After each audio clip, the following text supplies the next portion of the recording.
Good morning, London. I never precisely plan my lectures. It's more like looking into the audience and trying to get a feeling for what is needed. So, as far as I know, there was also no title to this lecture, just my name. And this is something lucky because I have the feeling that I might do something special today. Something that is not yet online. Whoever is interested in the old topics like transhumanism, chemtrails, black magic, black goo, scalar wave physics, or the scientific parts, I'm going to skip on them today. Just looking into the eyes of the audience, I think this is a very good decision. And for the moment, I can see two things I really would like to share. And maybe as a pre-story, I've been doing hardcore science till maybe 2 years ago. Hardcore in the sense that even the professors were not able to understand what actually I was doing. And then I pulled back, went into retreat and started to work on the morphogenetic fields, exploring them and finding ways to bring healing and cure to humanity on this level. Traveling morphogenetics is basically the same work shamans do. Going into this astral realm and taking care of whatever you find over there. Like lost souls or demons or archangels or black magic installations. Mainly emotional patterns created by humanity. Like if you have a city one day prior to civil war, if you go to the collective field the day before, you will find all this anger and distress and heavy emotions. And if you know how to do it, you can plug in, extract these emotions, let them disappear into peaceful realms, and then the next day will be a peaceful day as well. This is basically what working within the morphogenetics is about. And I went there with my research because I realized that the transhumanistic technologies distributed by chemtrailing, that are airborne, that are within our bodies, actually are the hardware side of something that is the black magic agenda on software side. These little nanobots we breathe in that self-assemble in our body are carrying demons, are administrated by demons, are basically hosting energetic structures that intend to turn us into biorobots. This is what actually is happening. This is an ugly part. It's all online. Whoever is interested can just check my name and get the lectures. The best ones, I think, were done by Miles Johnston as a basis conference filming and 3 interviews to go more into details. And what I had to realize is that actually the solution to this might be on the software side. This was the reason why I pulled back from the stages, pulled back from let's say Berlin street life, went to a rather quiet place to develop the abilities to sense and travel this software side, also known as astral realm, also known as whatever. Some people have experience in this field. And while doing this, I learned a lot of stuff. Some of it is not like scientifically proven. I met certain people, we exchanged stories. Some of the knowledge is from previous life experiences from myself and other people. But it was like jigsaw puzzling, putting a story together. And this is the first part I would like to share today. It's like the history of humanity out of this view of being in the fields. And the second thing is something that I want to share because I went through parts of this or tried to do it. This is, as an individual, understanding where we are, what shit we drove ourselves into. Finding and going a path to get out of it again. This is possible. This is doable for everyone who decides to do it. And I've been experimenting with these techniques, and I want to share just a little number of very simple techniques to self-empower yourself into full self-responsibility, becoming a 100% aware being with no subconsciousness. And if you want so, being 100% empathic with the world around you.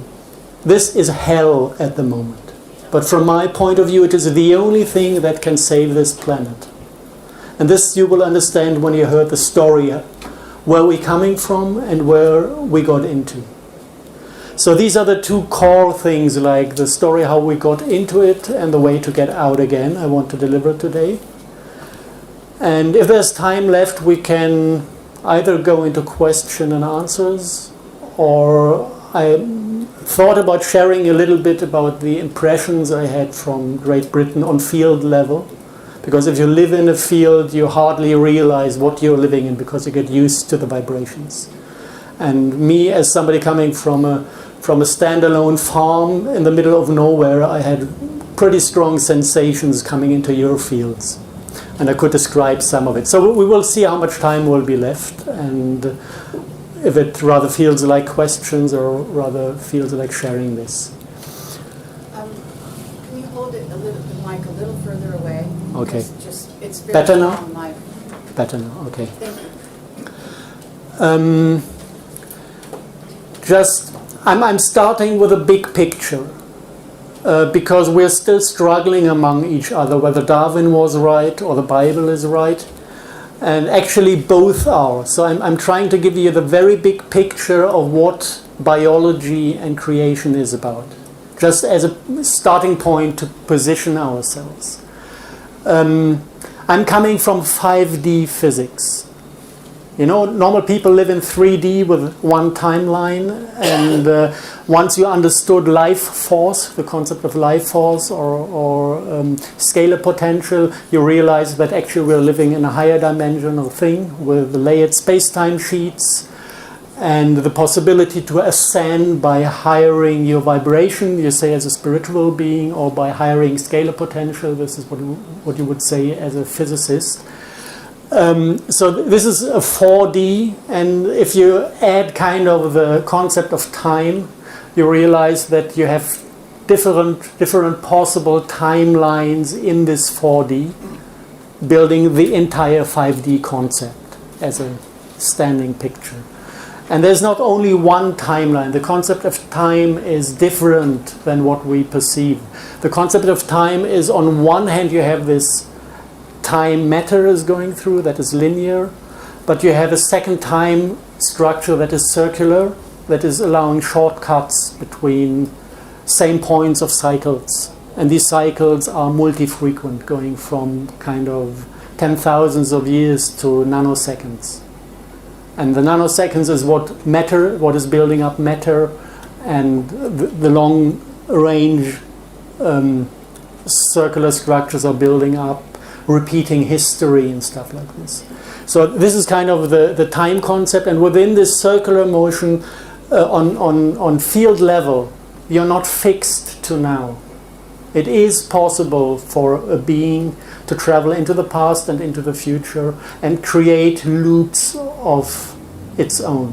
Like you have the overall loops created by this resonance points over the time within same points of cycles, but you also can create as a being your own loops and change things. This is why future is not fixed. This is why we create our future, because we have the ability to connect to these dots in the past and in the future, to extract information and introduce information. So this is kind of the overall concept in physics. I'm not doing this in details because it would take hours, just for you to link to it if you're interested to look into it, that you have kind of a hook you can go from. And now within this 5D reality, we have two different types of biology. One is the created being that first exists on astral level as an astral being that comes into an existing biosphere and materializes a body. Normally, if a race like ours is created, an angel comes and materializes himself as the first human. This is why Lucifer and Adam are one and the same person. You can read this from Vedic scripts. You find for Lucifer, you find two translations in Vedic language. One is a male genetic prototype, which is identical with Adam. And the other one is Lucifer, the one who brings the light to our race, brings us into existence. So this is how a species is created as a creational act.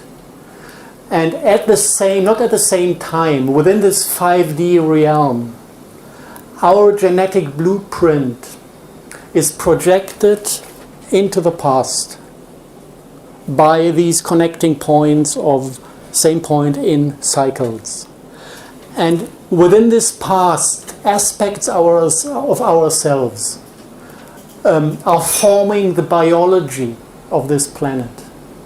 This is why the blueprint of the first simple animal have already like characteristics of our biology, like crossing throat pipes to make it possible to talk. You wouldn't accept that from a crab being evolved like 800 million years ago, but they already have this ability to later speak.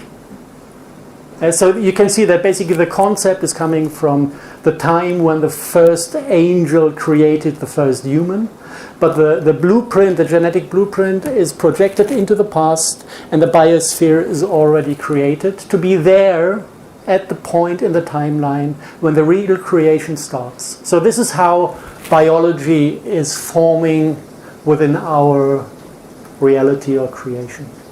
And basically something else happens whenever an angel starts a race. It is like everything to follow is part of him dreaming. This is what we call the matrix. This is something that concerns consciousness. It's not the matter follows, consciousness is there first. And we are kind of all embedded within the consciousness of the angel that created us. And this is what we experience as a matrix. So this is just, the theater, the background of where we are in. And from there the story starts to evolve. And the story is that basically these realities, these inhabitation of planets is just made for us to learn. And the way we do learn as beings, this is our design, is trial and error. We are allowed to make mistakes and learn from them, because this is faster evolution than knowing exactly what is right. Other races, earlier races, just exactly know what to do, and they just follow this concept and have no other choice. We do have a choice. We do make mistakes. And we learn from these mistakes faster than those old races. New concept of creation. Perfect one. In a way perfect, in a different way very unperfect, because of the ability to make mistakes. And the game we are playing to kind of utilize these possibilities is the game you might call fear or love. We always, whenever we come to a decision with its possibilities to choose, it is between fear and love. I can choose love, and I'm going to go the hard way, and this hard way is going to make me higher in vibration, going to add scalar potential to my physics, going to make me grow.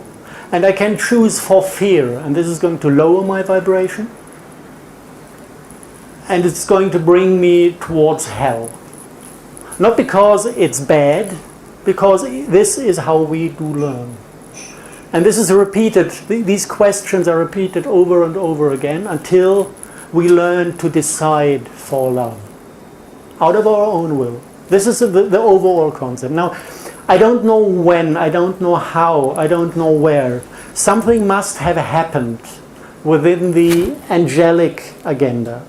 Observing humans choosing fear over and over and over again. Going lower in vibration, lower in vibration, lower in vibration, turning this planet into hell. And this was back in a time when they were kind of guiding these games, still offering the choice of evil, but realizing that we are always choosing evil. And this must have drove them mad, these angels. Like loving their species they are guarding, realizing they're not doing it, they're failing over and over again. So what can we do about it? And this is what came prior to this event that we call now the falling of the angels. Because they turned against the creation, they turned against this concept that was meant to make us grow, and decided for a third concept, which is control. Just controlling everybody to maintain the status, to make sure we don't fall further.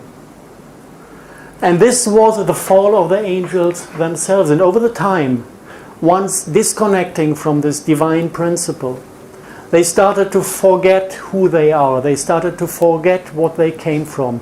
And just by maintaining control as a most important thing to do out of their view, they became even crueler than we would have become as humans. And they started to run this biosphere, not on love, but first on this moment of death, when a being is emitting loads of biophotons, releasing his life force to the realms. This is what fire and blood sacrifice was about in the old days, when we had all these kinds of stupid gods around who demanded sacrifice from humans. This was kind of extracting the energy these fallen angels needed to maintain their power. So they went by fire and blood sacrifice. We still do this today. If you look at mad cow disease, some 30 years ago, we burned all these cows in fire sacrifice. This is still black magic agenda and the same ritual as thousands of years ago. But this was not enough to do to maintain the power. So they added a second technique, running a biosphere on torture energies.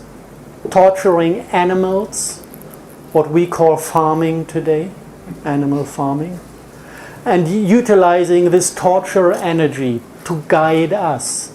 To exactly put kind of by accumulating this feeling within the astral realm and connecting this torture feeling to exactly the areas where they don't want us to go to.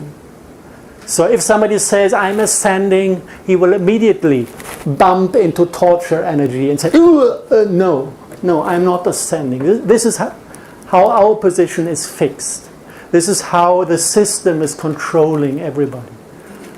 And this is utilized in politics. The Tory tool of torture energy is not working at a certain point. So actually this is what is out there within the astral realms, utilized by those who serve the black agenda to rule this planet. And the black agenda actually is the agenda driven by the angels that were supposed to guide and guard us. On one hand, there's nothing wrong about it, it's their job. On the other hand, there's a lot of things wrong about it because they lost track of everything. Now within this angelic realm we have two characters. We have Lucifer, that is our own planet leading angel, and we have Satan, who came from a planet that self-destructed before, under the guidance of this control agenda, because control leads to self-destruction. And he's here as a guest. And he messed up everything because he's completely in splits. Satan is not a single aware being anymore. He dissolved into consciousness fields, into being splits, like the fairy tale of the Ice Queen with a broken mirror that is poisoning our brains. I remember precisely because I had a satanic split within my brain as well. And I very well remember how it felt like removing it at a certain point. Getting rid of this voice that is always giving you evil advice in spoken words. And so basically there are two angels that do have influence, and Satan fell much earlier than Lucifer. Lucifer at a certain point just was tempted to follow this control concept as Adam, when he was incarnated as Adam. And this is what we call the deterioration from paradise. So now we have a kind of grab to the entire story happening. Now we are entering the position we are in now. Looking at the deterioration of paradise, this is coming from past life experience of various people. Actually, it was a situation where Atlantis and Lemuria were the two parts of this planet. Atlantis inhabited by refugees from self-destructive planets, being attached to these fallen angels' agendas, satanic agendas, practicing black magic, which is high-tech. Back then, it was not split into two concepts. The split is only done today to hide the black magic part. But actually, high-tech is black magic. It is one and the same concept. So Atlantis was high-tech at that time, and it was into satanic rituals and black magic control. And Lemuria still was the way humanity should be like, still in divine order. Learning slowly, just divine order in a way. And at that time, the Atlantean high priests were guided by the entities we call archons today, were guided to open a stargate and introduce certain things into this planet. And what they brought was a meteorite swarm carrying black goo. Black goo, I will not explain in detail. It is the substance carrying a planetary consciousness as a quantum computer. It's within the ley line systems of planets. So they brought black goo from a planet that had this trauma signature of self-destruction. And this black goo kind of acts like a consciousness mirror to the biosphere. So this biosphere, by being hit with these meteorites, reconnected to a traumatized planetary consciousness that was not from this planet but from another one. Doing what a trauma does, making you disconnect from the collective consciousness, making you disconnect from each other. Because empathy suddenly is extremely painful, too painful to stand. This is what we call the deterioration from paradise.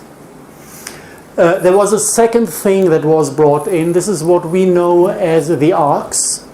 One is very well known, the Ark of the Covenant. There's an Irish ark as well. There's the Ark of Gabriel. And there's one that is not called an ark, but it's called the Box of the Pandora. If you check the wood type, the blood plating, and the precise measures of the box, it's the same. And these four known boxes basically contained the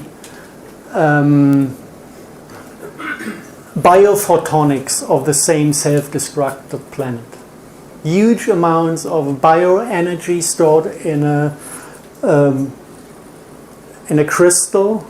This crystal has a shape you might describe as B tetraedral, like a David star, but in 3D. Two pyramids, one with a tip down, one with a tip up, crossing each other in a David star-like form. And we have replicas of these crystals. They do exactly this. They take in biological energy and store it as scalar potential. The guy who was building this crystal, he made his house disappear, taking in so much energy that he created a kind of a wormhole. And the post was not delivered because his home was not there at that point. So this concept, we know about it, that it does work. So this is what is inside these boxes. And if you open them and introduce this biophoton energy into the ley lines, this is what is called the opening of a box of a Pandora. And this happened as well. So the two incidents, introducing alien black goo and opening the box of the Pandora, completely cut us off our collective consciousness by being too painful to feel and tap into. And what we created instead was our free will. This is not something we achieved or something great that we can be proud of. This is a hopeless gesture that comes up when you don't feel what is right. Then it jumps from heart and stomach to brain, and this poor instrument, this tool we have for tactics to solve little daily problems, starts to make decisions because we lost the feeling where to go to, where we belong to. We lost the feeling for what can we do without harming others. Because when you're in the state of empathy, you are not able to do anything that harms because you suffer as much as everybody else. So we lost this, and instead we got our brain getting better and better and more trained, growing skulls, to replace something that actually was the absolute divine and better concept, but we lost it because of this biblical event. And this is where we are now today. If you, let's say, healed yourself from this in a certain way, becoming empathic again, full-scale empathy, unconditional, feeling everything that is around you. First, life becomes a nightmare, because you start to feel everything that nobody else is feeling. You know, you go to the supermarket, turn your back to this place where the dead animals are sold, and it is just killing you. Taking in not only the death, but the torture energy.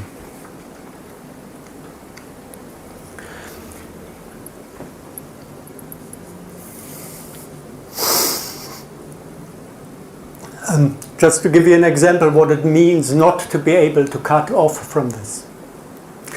I cannot even talk about it.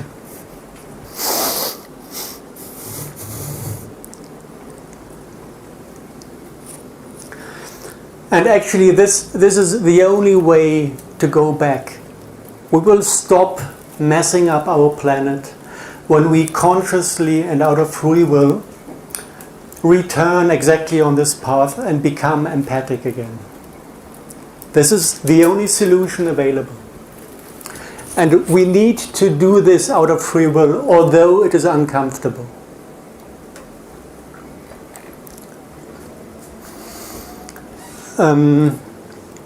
Okay, now let's have a look at our daily life, just to give you a picture how it looks like. From this perspective, it's not funny, although it is weird sometimes. Like, we are from biology vegetarians.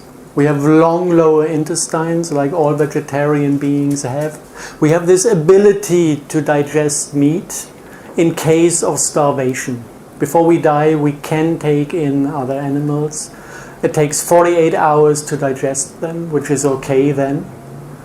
But this is kind of a security program that should be utilized only in very, very weird situations. The eating of meat actually comes from blood and fire sacrifice. So what we do morning, midday, evening is the extension of black magic rituals. Up to now, these are only words I've been telling you. If you go to the streets and see people doing this in restaurants, all of them having their burgers, and you connect yourself to the actual thing that it is from history and also from the energetics, life becomes really weird. It's like waking up on a planet that is not yours, if you see what people are doing. Especially because these animals are full of torture energies, the ones we eat, because they are kept that way.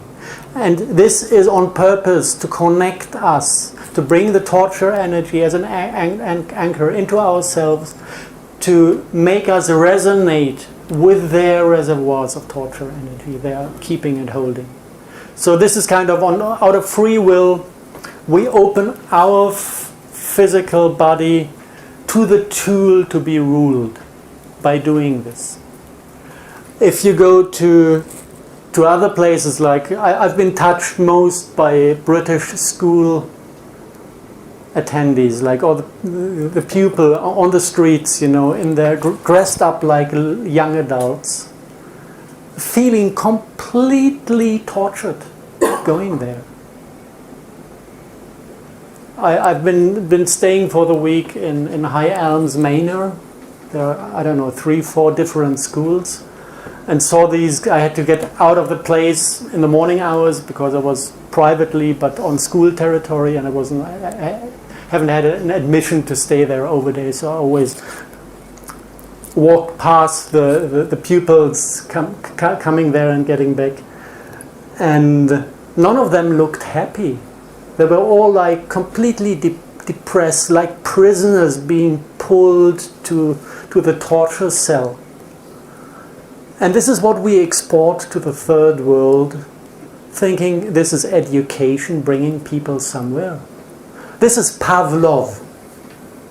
If you go into a school with open emotions, you will find that this bell ringing 12 times a day is a Pavlov technique for mind control. Now you're free, now you're not free. Now you're free, now you're not free. Now you're free, now you're not free. And if you hear this for 12 years, you are 100% conditioned to accept the condition of being not free.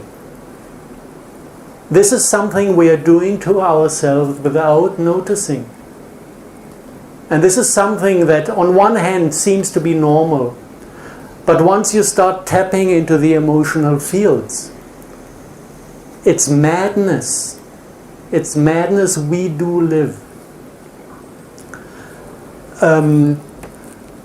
We can go further deep down into the basics of our culture. We've got our car, we've got our house, we have salaries and money, everything is normal. It's not. It's not normal. Scarcity is not normal.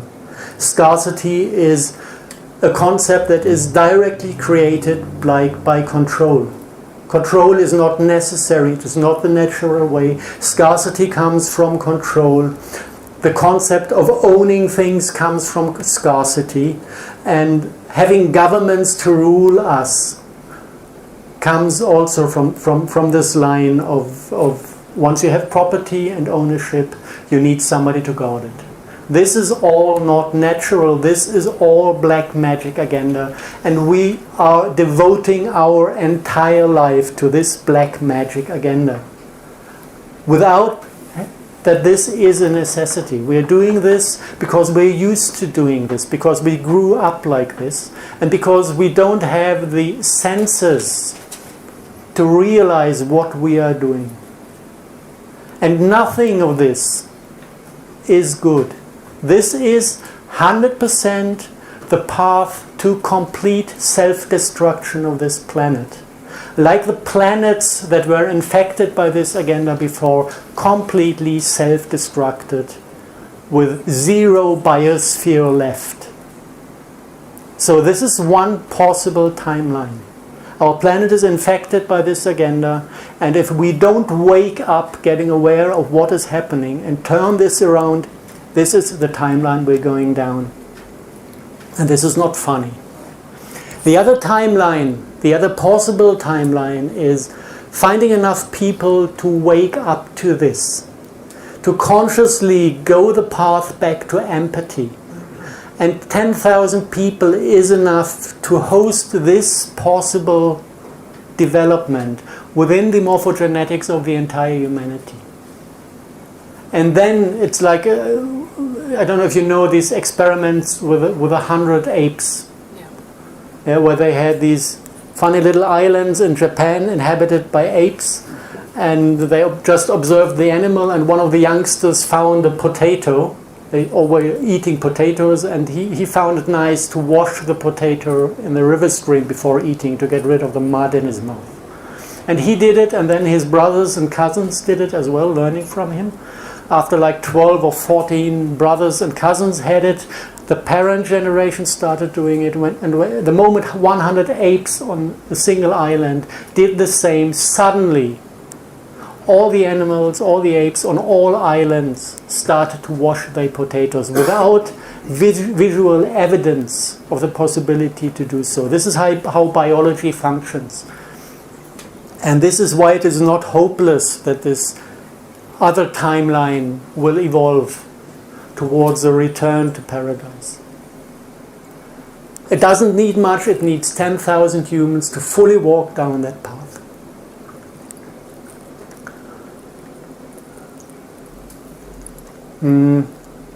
It was funny when before we started, I just talked with one of the guests about how the background fields feel like today, and it is a kind of a knot structure. It is as if the beings present here came here for a purpose. You know, you have these points in actions unfolding that kind of stand for crossing lines, knots, when some things happens that basically are already agreed on much more before. And I very strongly had the feeling that this is one of these events where we have crossing lines, and I am really hopeful that some of the techniques I'm going to share about how returning to paradise will be picked up and distributed by you. I have the feeling that we do have the quality today to have this. Okay, so this is about the history where we do come from. Maybe if there are one or two questions that something I told was not complete or understandable, could be a good moment to throw a question in between before I pick up with the second part. No? Everything? Okay, nice. When you said about the angelic realms at first, and you said it went to the duality split of experience between the fear and love. Why? Why two? Why fear and not love? I don't know. This is what happened to me all the time. I always come to these junctions where I actually do not know what to do on mental level. I don't have enough hints where to go, which is the right path. I could follow what everybody else is doing out of the fear of becoming something weird, like one of these conspiracy theorists. You know, this is feeling uncomfortable. If I say no, I prefer to take the public opinion, I am acting out of fear. If I think of those who I could help by risking the little experiment to think different, I exactly know that I'm going somewhere that is going to be painful to me, but I'm doing this out of love. So this is where it comes down to. Whatever you decide, there is an easy way to find this point of fear or love. And love is always the hard way, and fear is always the easiest way. I don't know who invented this concept. I just know that I experience it over and over again during my life. And I think everybody else does as well. In reference to the angelic progenitors, let's say, that you referred to at the start, where is that in line with off-world races such as Anunnaki and their involvement with us over the centuries? As far as I got it, I mean, this is not hard evidence, more like talking to many people, getting the average impression. We are one of many races created. Somebody is very playful in this universe. trying this and that. And we seem to be something special because we host this ability to be extremely creational within our spirit, being powerful, that actually our impact onto the astral realm is very high. This is why many other races who do not have these abilities are interested in us and in controlling us to utilize us for their purposes. The agenda, this black magic agenda driven by fallen angels, is older than our planet, and other planets have been fallen before. So in between the races we might see as visitors.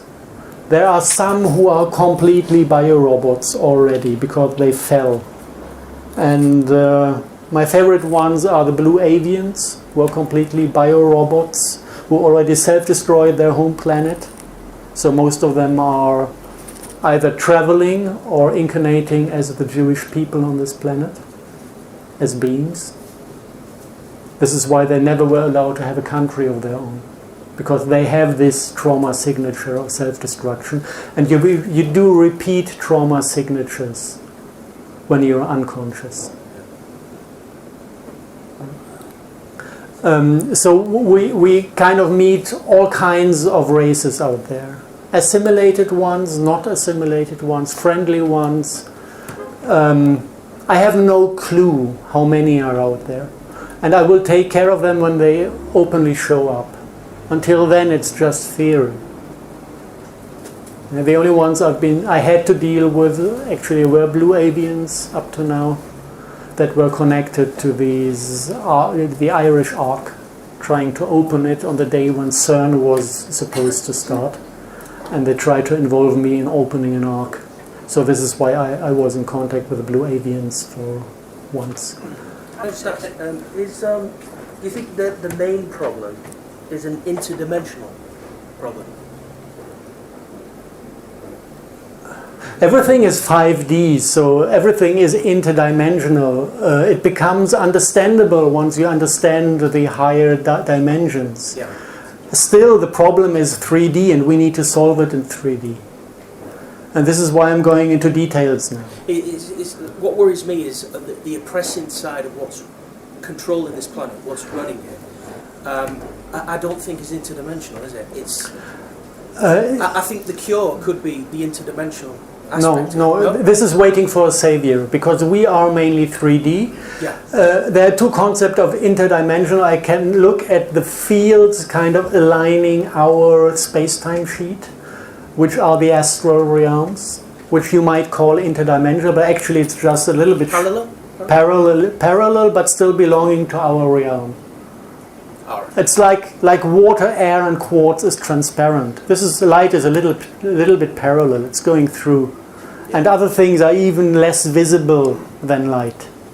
We still have eyes to see the light, and we do have senses to see spirits, but not everybody does. So this is kind of still. It's not interdimensional. It's still part of the invisible part of our space-time sheet. And there are problems, there are races that are really interdimensional, that have their own space-time sheets with similar realities, and who learned how to travel from one to another. And they appear here, but they're not the reason, they're not the source of the problem. So how many races then would you say are controlling what's going on here? No clue. Because we're in hell, aren't we? We're like you said, I have no clue. It can't be just one race that's domineering the whole thing. There's got to be I don't see a point in going into this, because it all brings me to positions where I have to wait for a solution. I want to be the solution, and I can be the solution as a human only. So I don't give a damn about other races, unless they show up and ask me for a favor, and then I say yes or no.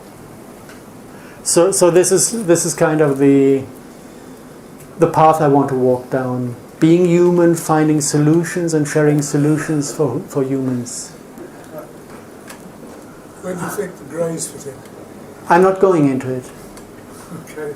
We can make it, maybe later if there's time left, we can talk about interesting topics, but I want to be emotional today, because the solution is emotional, not on information level. maybe one more, and then I'd like to ask you whether you consider as meat fish and oysters. I do eat fish from time to time, because as long as it's freely grown and not in chemistry. But only if I do not get ecologically grown food to feed myself with. As long as I have good plant food supply, I don't need fish. Once I'm in Great Britain, I have to have fish, because I'm not able to live on what you eat from the supermarkets and what I get from the restaurants. It has zero nutrition, and this is why you all get sick from this. And the oysters? Oysters I wouldn't take because of heavy metal pollution. They take in too much heavy metals. But this is we can make details later. I would like to kind of we make the rest of the questions later, if this is okay. Just for time reasons. Okay, coming to the practical part.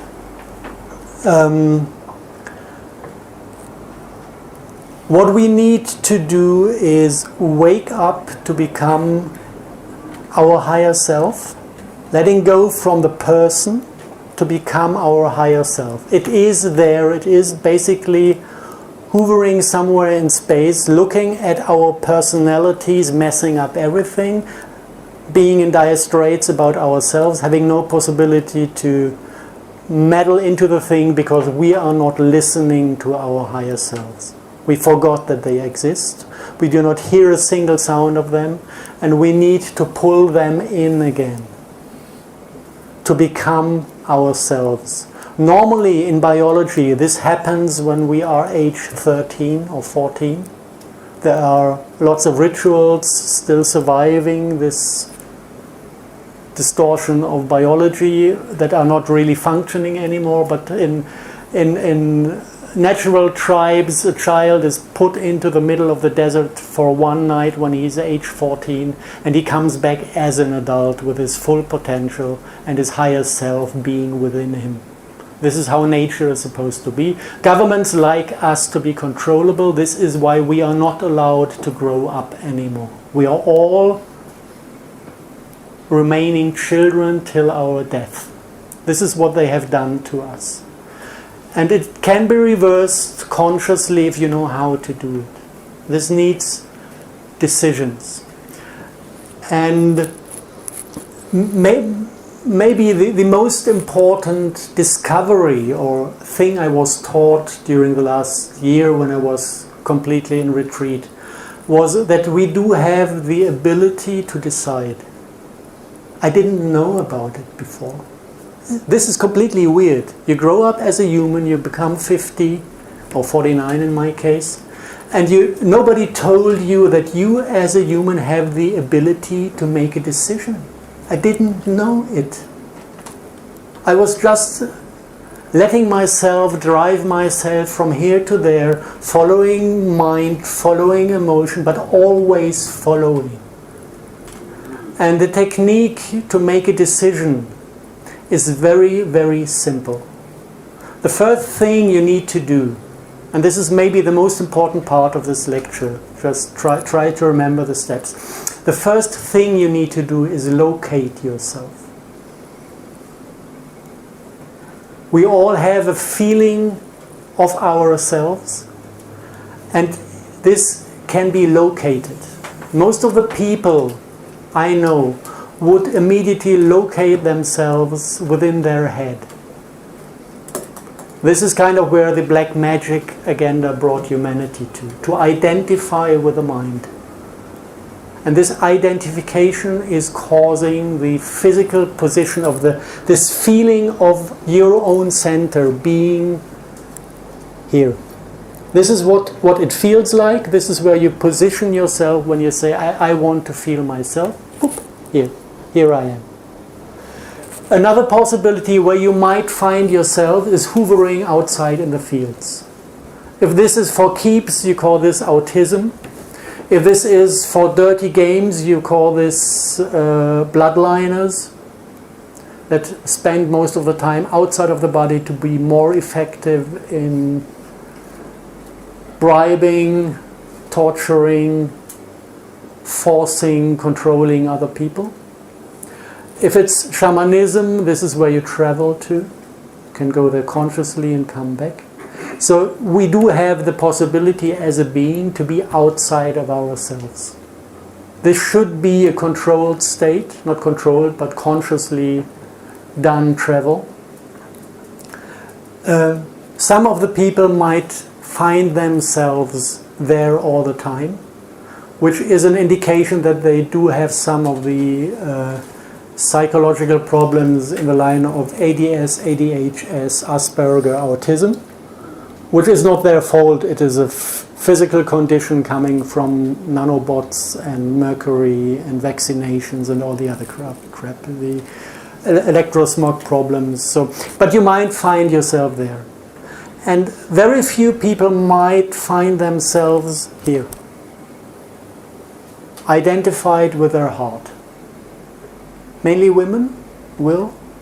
And this is actually the natural state of ourselves. Being identified with your heart, having the ability to think, which means you go up into your head to find a solution, or to think about a tactics to get somewhere faster, better, smoother. But then for decisions, normally, decisions that concern other people, you always should go back into your heart to make sure it feels right what you do. This is how we were created. Yeah? With a little tool here and the possibility to do divine work by traveling. And empathy is possible when you locate it in your heart, because from this aspect of physics, the heart is a little black hole. The biophotons are creating a singularity within our heart chakra that is connected to all other singularities in the universe. This is why we are all one. There is only one heart that bumps. This is the rhythm of the universe. And we can connect through our heart with every other being and every higher entity that does exist, because all singularities are connected, because the source of our reality is low dimensional on the surfaces of these singularities. This is how reality evolves, coming from the 2D surface of a singularity, projecting a 3D, building up what we know as our world. So here is the entrance to everything. And now if I want to decide something concerning myself, we can only decide things concerning ourselves. All I need to do is pull myself into my heart and then let my heart speak. This is a voice that appears as if the source of the voice is down here.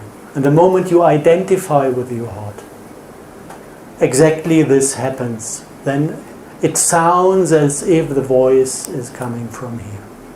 I'm doing this on purpose now, because when I lecture I tend to be a lot in my head to organize my speak. And now I'm going, and as you can listen, the sound of my voice changes slightly. More volume, more emotion within it, more love within it. Now I'm exactly here. And now I can decide.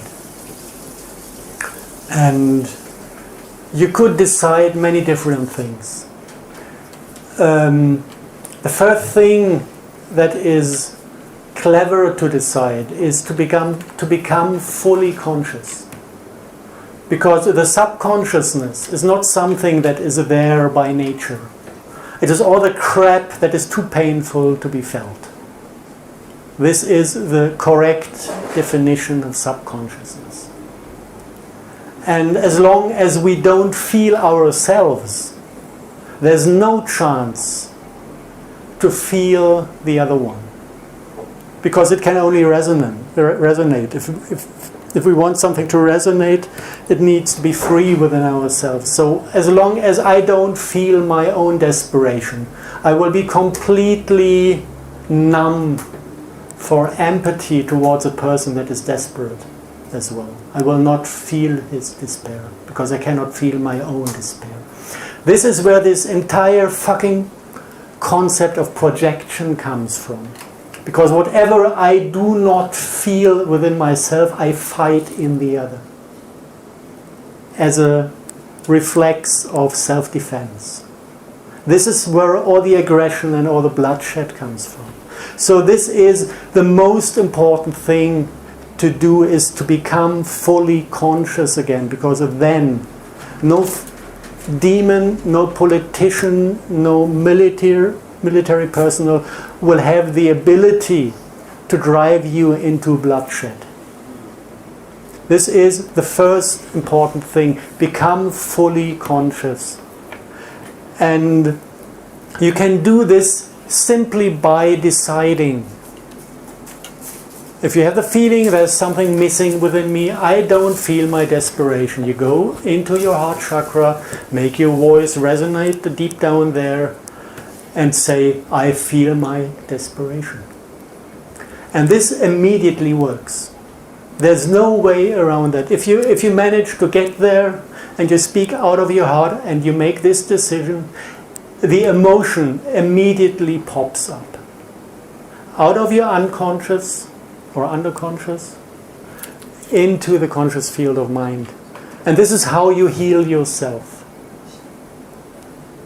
And you can do this with all, let's say, stored emotions that you got lost, that got lost within you. One by one. It took me 1 month to get through with my entire lower levels. 1 month of not eating anything,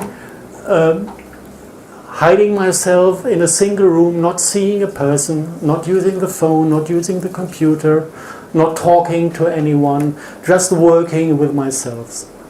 4 weeks working with myself from morning till evening, to completely dissolve all these layers.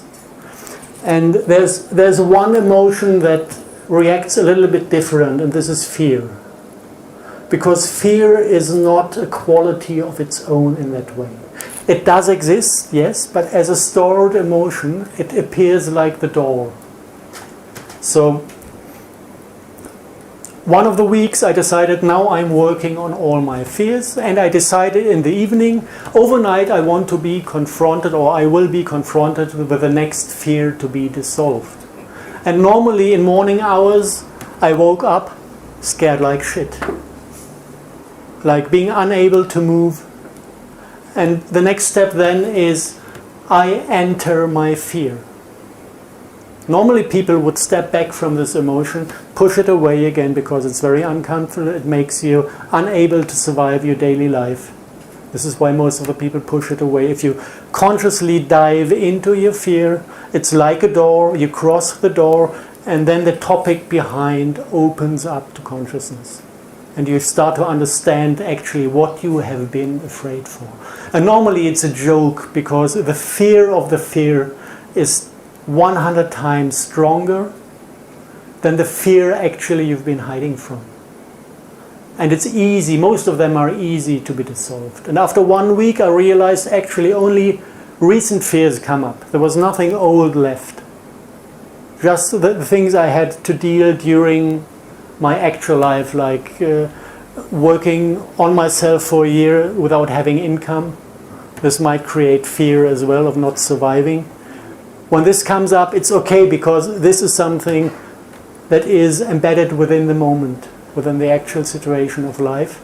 And this then is a living emotion that you can keep within you as something to maintain you in a way. Then it's nothing bad. But these stored fears are poisonous. Once you finish to clear up, normally what pops up is the ability, this is when the higher self comes in, the ability to look into former life experiences. This automatically comes if you give space to your higher self to reconquer your entire system, which is done by clearing up your underconscious. then you will have the ability to access former lives. Also by deciding. At a certain point, I decided to ask in the evening, what did connect me to my ex-wife? It was a day before we got divorced, officially, formally, so I wanted to kind of close that chapter, and there were still a number of questions open, what connected us, and it works. Your higher self is giving you the answer either in a dream or in a daydream that appears immediately. This is how you can work with yourself until you can say, I am 100% clear, clarified, conscious of myself. And if this state is achieved, you can start to work with others. And this is something that might very quickly become an obsession or something that you just need to do out of love. If you meet people and you decide, I feel you within your heart, you're getting the full impact of all emotional patterns, conscious and subconscious. And then you are a miracle for those people. Because you immediately can tell them where their problems are. Because you feel what they cannot feel anymore. And this is mostly sad content-wise. Because everything we store in us, we store it for a reason. But seeing people prosper when you are able to help them is beautiful. And normally it is enough just to, if there's a stored emotion, to take it in empathically and to express it yourself. And then you become a mirror for the person and he will immediately recognize himself in you. This is how you heal. This is healing on highest level. Let's say I've been doing this even before this year where I pulled back. I've been doing this on the few topics that I had worked through before. I had worked a lot on child abuse and worked a lot with patients that had this problem during their childhood, female patients. And normally they completely block any aggression within themselves. They are victimized in early childhood.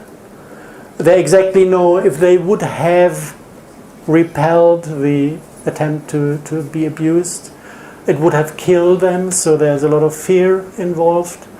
And the force to protect them, the anger against the perpetrator, is encapsulated like a little stone in the stomach area. This is the first thing you feel when you get empathic with a victimized person or being of this sort. And the first thing you can do is normally take in the pain and cry for the patient. It will give him the feeling of being worth something. This is incredible. It's an incredible technique, purely emotional. And then you can kind of tell him there's a lot of stored anger and put the hand above the belly. Don't touch the belly, it might cause reactions that are heavy in this situation. Just put the hand above the belly and try to connect yourself to this little stone, softening it.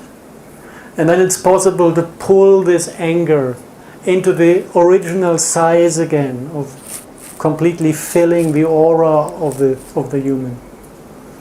And then you can explain to the person that actually this anger is there to protect, that it's passive, that it's not destructive, that it's controllable at that point, and that's your friend. And then this victim stops to be a victim for the rest of his life. Because every perpetrator that might come across will just bump into this pacified anger wall and say, oops, I'd rather not. Yeah, so Just to give you an example how easy it is to ignite others with this ability to dissolve the subconscious part.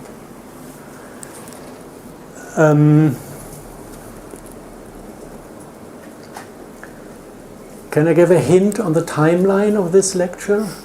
How much time is left? I don't have a watch. Anyone have a watch? 17 minutes. 17 minutes to go. No, 20. yeah. Okay. 20 minutes. Okay. Then maybe I'll go 10 minutes into how I perceive London. I did a little bit of it already, but the first thing I did here was going into the collective field, and the dominant emotions are fear, lots of fear, lots of aggression, much stronger than I'm used to it from Berlin, which is aggressive as well. And something I would describe as feeling uncomfortable with yourself. The purest form I really picked up from these pupils going to school. But this continues for a lifetime. That most of the people creating this collective field are actually doing things they don't like to do. And you can kind of hold back and do this for a while, and this at a certain point collapses into self-disgust. This is the first impression from the field I got in London. And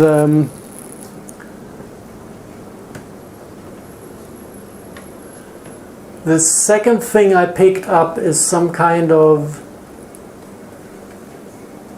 I don't know how to describe it. It's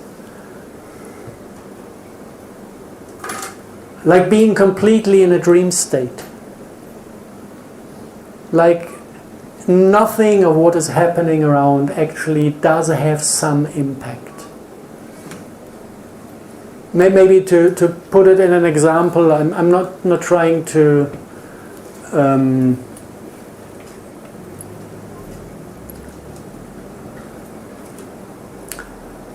no, not a good example, sorry. I'm not taking this one.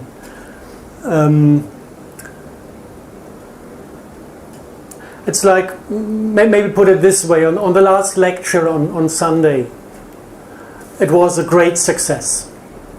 Everybody was happy with what I had to talk. And afterwards, quite a few from the audience came up to the front, hugging me, saying thank you. And after this gesture of thanking me, everything was like it was before. It was like going out into the garden, there was something offered to eat, and everybody was coughing the sausages with the torture energies inside.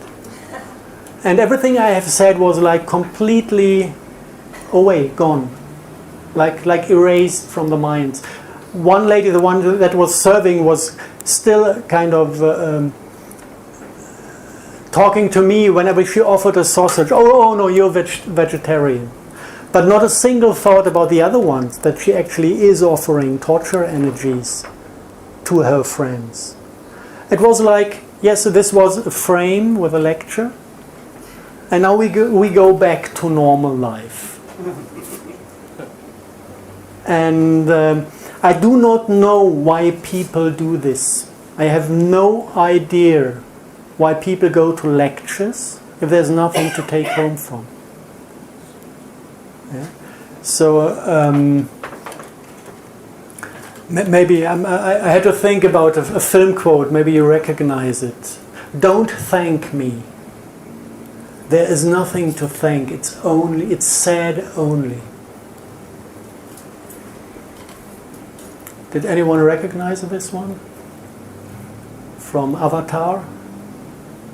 When the hero is getting into trouble with some wild animals, and his future female partner is rescuing him with a bow shot, And he goes to her saying, thank you for rescuing my life. And she just killed an animal and is completely terrified about being forced to kill an animal. And she says exactly this. You don't thank for that. This is sad only. And I would like you to keep this energy I am giving you for yourself. And take it home and integrate it into your lives. However this works, I do not know how busy you are, what you're occupied with, whether you find the space and the time to try to decide things for yourself. I mean, this is up to you. I cannot force anyone. I can only stand here and say, this is sad only, yes, but it is enriching your lives. Because you see more, you feel more. You're leaving this funny, strange matrix, this trickster thing, and you start living within reality. And there's not much beautiful about reality right now. Actually, we're heading towards World War III with big steps. Nobody bothers about these bastards doing this. There might be a complaint in a bar talk with your neighbor, but this is part of the system. Freedom is there to give us the illusion that we have something to decide. And it needs different things. It needs things like done in Iceland, with the people going to the parliament, throwing these bastards out onto the street.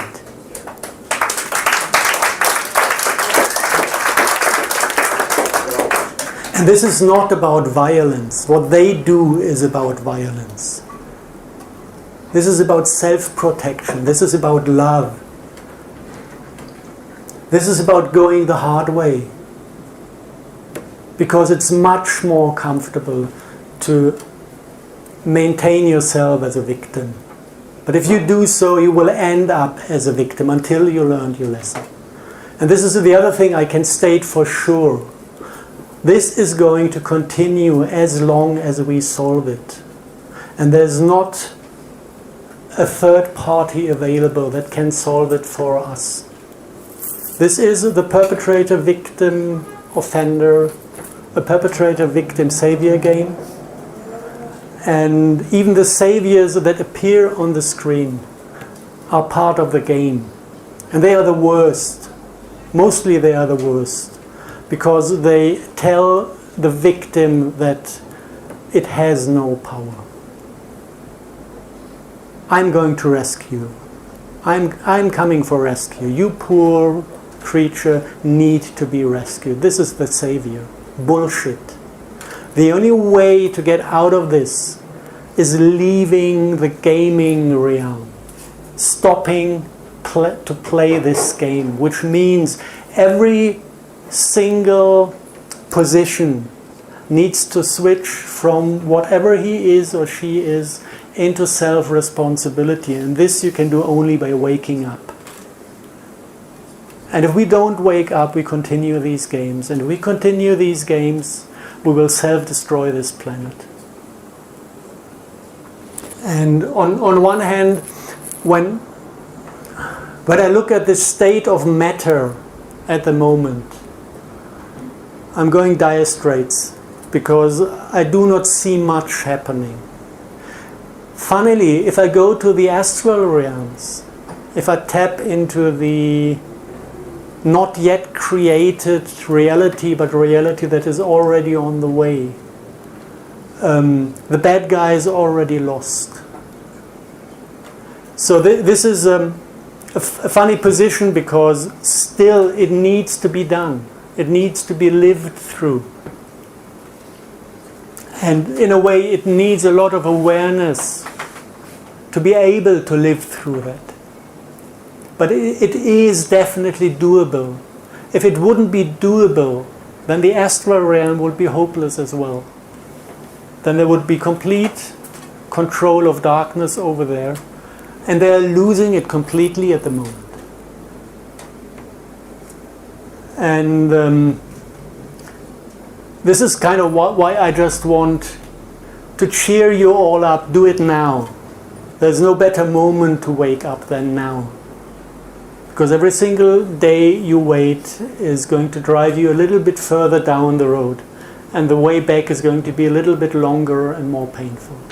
And there's no question whether the way back will be walked or not. It will be walked. But everyone has kind of the choice when to start doing this. And the earlier the better for everybody. So it's not like I don't believe that it's an option to say, actually, okay, this is lost. I'm just going to stay quiet and peaceful and decide for fear not to be bothered too much. This is the hard way in this case, because we are going back. For an individual, the hard way to learn, the harder way to learn. But still, don't expect love and light on that path. For the beginning, it is not love and light. You need love and light within yourself to be able to walk it, yes. But it's not the path where you receive love and light. It is the path where you feel the pain first. And maybe the first try you could give it, just, you have so many beautiful old trees in the vicinity of London. I've seen trees where it needed 4 times both arms to go around it. And they are very much connected to Mother Earth. And once you stand next to such a tree or hug him, then you're very much connected to Mother Earth. It comes automatically. And one thing that is that is extremely easy, effective, and impressing to start with is go there, hug a tree, and tell Mother Earth, I am feeling your pain, as a decision in your heart. And she needs a lot of relief in this time, at this moment. She is in terrible pain because of what we are doing. And she is carrying our stuff for us at the moment. And she needs people to take over this pain, to be able to forgive. And it is something urgent in a way, to reconnect to her. And it will give you a first full-scale impression of what it means to be able to feel. Because she still does feel. Okay. Maybe the last 10 minutes should be 10 minutes now. We could open for questions again. So feeling is the most important thing, then, isn't it? Thinking is kind of giving direction. It is triggering, but the power is always emotional. Yes. Always. And I think if you stay emotional, I mean, I've been guilty of being too emotional in the past. But I think if you stay emotional, regardless of what field you go into, either a negative or a positive, I mean, we all don't want to go into a negative state, but I think if you actually keep the awareness that you are emotional, then the awareness is always there, isn't it? Always. You cannot be too emotional. No, it's not good to be too emotional. It is. It is good to be full-scale emotional. This is how we are designed to be, full-scale emotional. And if there's something heavy to express, it needs to be expressed. But it doesn't work. To be too emotional, surely it doesn't work. It does work. In our society. It does work. Because you're just considered a loner, you're considered an outsider. Yes. If you're constantly too emotional. Then you decide for fear. Oh, if you so stop, you're coming back down then. If you stop yourself from being emotional because you're afraid you might become an outsider, you decide for fear. Yeah, and this is bad for yourself. And you cannot be too emotional. Of course, everybody needs to somehow make a compromise, because sometimes I feel like screaming from morning till evening. And at a certain point, it is exhausting to do so. But at least you should scream until you balanced yourself. And something else that is very important, we are living on a spectrum of fraud emotions. The joy we know is not joy. The anger we know is not anger. This is part of the matrix emotions. So what creates that then? That fraudulent type of too much anger or too much... I'm not sure how There's much got to be something actually behind the fraudulent emotions do create. They are somehow, yes, they seem to be working within the matrix field, but they are limited, as I sense it, towards the real reality. Just the important part is, if you think about anger, there is this matrix anger that actually is destructive. It is low vibrant. If you just look at the basic feeling of matrix anger, it is extremely low vibrant and it does hurt people. Just be aware that there is a second type of anger, which I would call holy anger. This is what Jesus did with the money changers in the temple. He was screaming at them, he was turning over their tables out of love. And this is a completely different emotion than the low vibrant anger that basically is there to make us not feel, because it is something you should not do, being low vibrant angry with people, because this is all part of these energy sucking games. We are disconnected from, or most of the people are disconnected from the divine sphere, so they need to feed on others. So this is why all these games appear. And within these game structures, all these fraudulent emotions are used to define the positions of the players. But this is all about stealing from the side, not taking in from above. And once you take in the real anger, the divine anger from above, you're fed with divine energy from above. And what you do actually is healing in a way that the one you scream at, you help him overcome his barriers with this divine energy. So don't be afraid of your own divine anger. It is in place.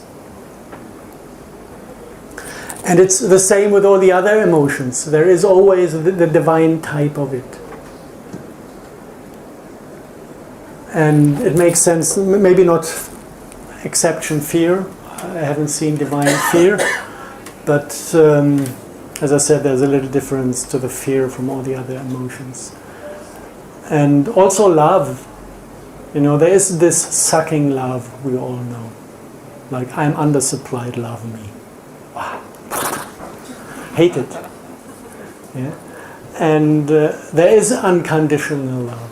It does exist. And it is always nourishing and feeding. And there's no game involved in this. And it can be nourishing because the source is sitting above, not in between. If you look at all the social games we are playing, like having a discussion, whoever has the last word keeps the energy. Fuck it. Yeah? This is ugly. This is scarcity. This is energetic scarcity to go into discussions. Questioning is nice. I once had a meeting with a holy man in the Holy Land.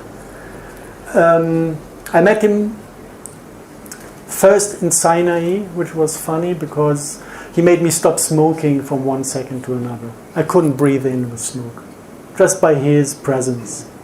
And we talked about this and that, and later we met in Jerusalem again, just in front of the city walls. And I was in a discussion with one of these young Christians having this, I know how the world functions on his forehead, you know, this strong beam of convincing everybody to become I don't know what.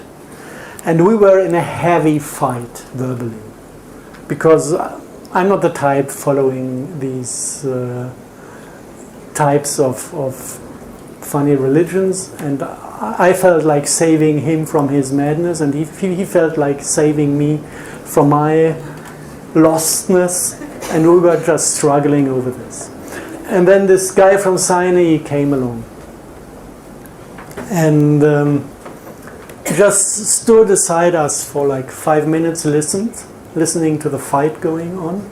And then he asked 3 questions. What's your name? How old are you? Where do you come from? To the guy. And this entire thing collapsed, went out of his forehead, and he nearly started to cry and started to ask questions himself. A question is hiring vibration. You can put attention to the frequencies of speech. If somebody is talking to you like this, he's taking you with every single word down the road in vibration. And the question actually is going the other way around. It's going from low to high. And if you ask somebody for help, you're hiring his energies. You know, this is all stuff you automatically get aware once you start to feel what is happening around. And it's interesting, because many things are quite the opposite of what we would think they are.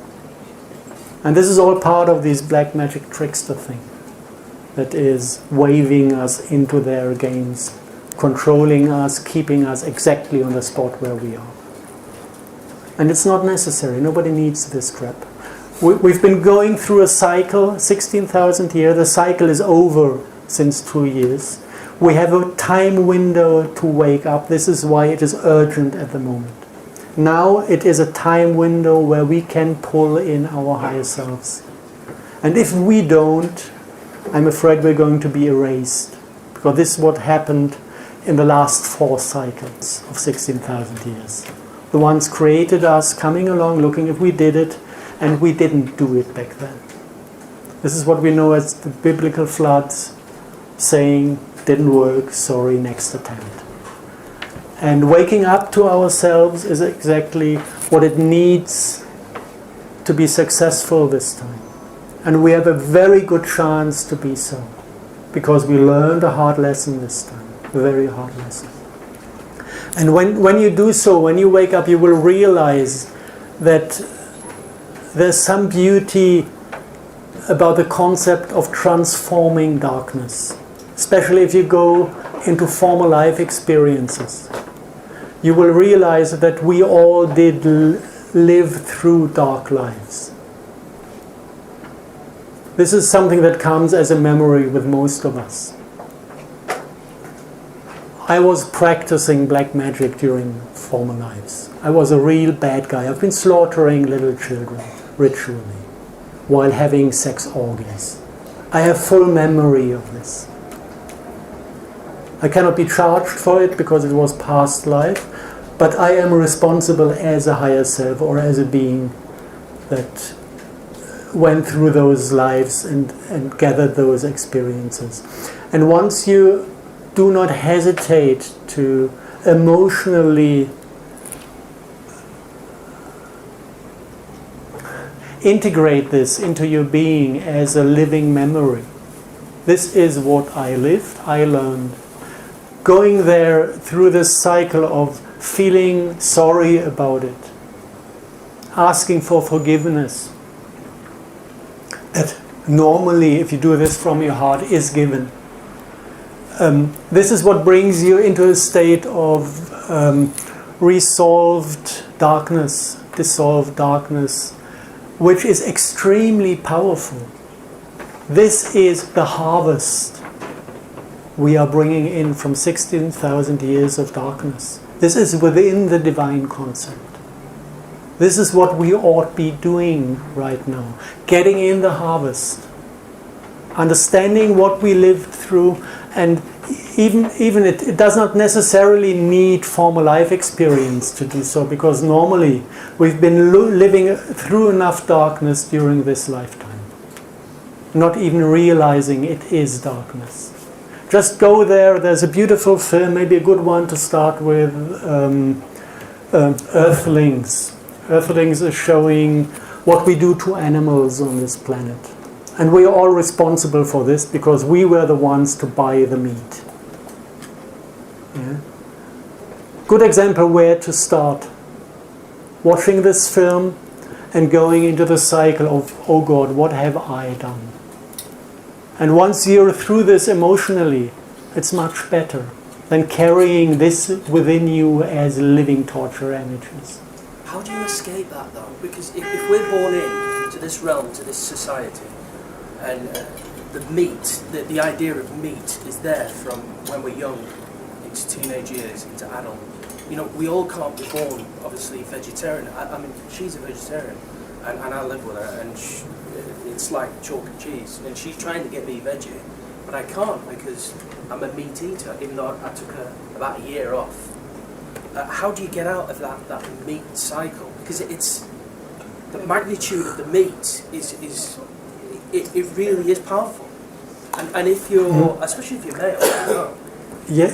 Okay. Let's. Did you ever think of visiting slaughterhouse or farm? I used to work next to a slaughterhouse, and the smell that used to emanate was enough to kind of sort of put me off. But there's still something within my genetics that just keeps being drawn back to me. But I don't want that, Yeah, if you know what I mean. I can 100% tell you the meat eating is this possibility we take before we starve. And this is one of the reasons why we do eat meat, because of the food we get in the supermarket has zero nutritions. If you compare a banana ecologically grown and a banana from the supermarket, it's 1 to 200 in values of nutritions. So it would need 200 bananas from the supermarket to satisfy you. And nobody eats 200 bananas from the supermarket. This is why we do starve. And then this program jumps in that feels like a meat addiction. If you go and organize yourself ecologically grown food, you eat half of what you used to eat before. You get healthy, you're well nutritioned. The only thing you need to take care of is egg white and protein, so eat a lot of beans in between, or other stuff that has protein and egg white. And then you're fully supplied, and the need for meat disappears after the short period of being addicted to slaughter energies.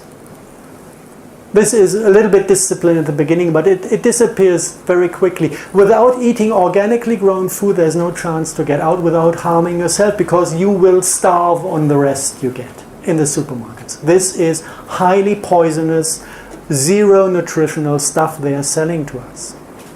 And they do this on purpose. And if you do the other thing, like being healthy the way I described, you will not grow fat and you will not grow old. I'm 49. Yeah. And it's easy. It's easy and it's doable. And if it's hard to stay tuned to this, take the emotional road and just feel into what you were supposed to eat. I mean, I don't want to go down the long road here, but I mean, I'm one of the most, I am full of empathy from start to finish. And she was just saying the other week about, well, you walk down the aisles and you see it and all the rest of it. And we kind of sort of had a mini argument. And you know what I mean? I just eat it. And yet I've got more empathy, I can guarantee, more than anybody in this room. I'll tell you that now. But yet it comes to that point where it's on the shelf and I just block my mind out from knowing how it was slaughtered, knowing about the torture energy you talk. Yeah, then stop blocking your It's empathy. just that moment. It's that moment. Yeah. It's like reading This is why I said. Yeah. Sorry. I think we're going over now, and we don't have a whole lot of time for lunch, and in courtesy for everyone. I think you could take this offline, maybe during lunch, have a conversation with whoever is interested. It's an important topic. I need to make an announcement. So could you wrap up with a couple of statements of your own? Okay, just maybe the last one. This is what I said, unconditional empathy. If I stop being empathic for the meal to satisfy my meat desires, then I'm not unconditionally empathic. Unconditional empathy does not stop anywhere. It goes right through the truth, how uncomfortable it might be. And this is what it needs, actually. Okay, last statement. Are you done? All right. Thank you so much.